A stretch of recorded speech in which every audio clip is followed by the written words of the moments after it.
Drama serial इल्जामिश की आने वाली साथ में आप देखेंगे कि हारिस को जब पता चलेगा कि उसकी बहन ने प्लॉट की फाइल हादी को वापस कर दी है तो हारिस को बड़ा गुस्सा आएगा और हारिस हादी से बदला लेने के लिए हया से जाकर मुलाकात करेगा और हारिस हया को झूठी कहानी सुनाकर हया को हादी के खिलाफ करने की कोशिश करेगा। वो हया से कहेगा कि मैं हुरिया का शोहर हूँ और तुम्हें यहाँ बहुत अहम बात बताने आया हूँ। हादी तुम्हें धोखा दे रहा है, वो बहुत चालाक इंसान है।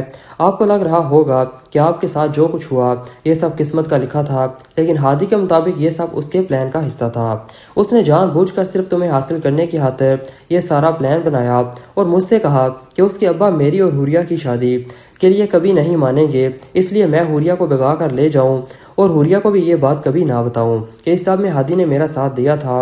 और मैं भी यही समझता रहा कि हादी अपनी बहन की खुशी के लिए ये सब कर रहा था, लेकिन मुझे तो अब उसका सारा खेल समझ में आया है कि वो ये सब आपको हासिल करने के लिए कर रहा था और इल्ज़ाम सारा भी उसने आपके बेचारे अब्बा पर ही लगा दिया। अब हया हारिस की बातें सुनकर एकदम शौक में आ जाएगी और उसको हारिस की बात पर यकीन नहीं आएगा। वो हारिस से कहेगी कि तुम यकीनन झूठ बोल रहे हो, हादी इतना गिरा हुआ नहीं हो सकता। तो हारिस हया से कहेगा कि अगर आपको मेरी बात पर यकीन नहीं आ रहा तो आप बेशक हादी से पूछ लेना कि हुरिया का शोहर कौन है। वो हुरिया को किसके पास छोड़कर आया है। आपके इस सवाल से ही आपको आपके सारे जवाब मिल जाएंगे। अब हारिस हया के जहन में ये गलत फहमी डालकर वहाँ से चला जाएगा और जैसे ही हादी घर वापस आएगा हया उससे ये सारे सवाल करेगी जिस पर हादी के पास इन सवालों के कोई जवाब नहीं होंगे और यूं दोनों के दरमियान सब खत्म होकर रह जाएगा।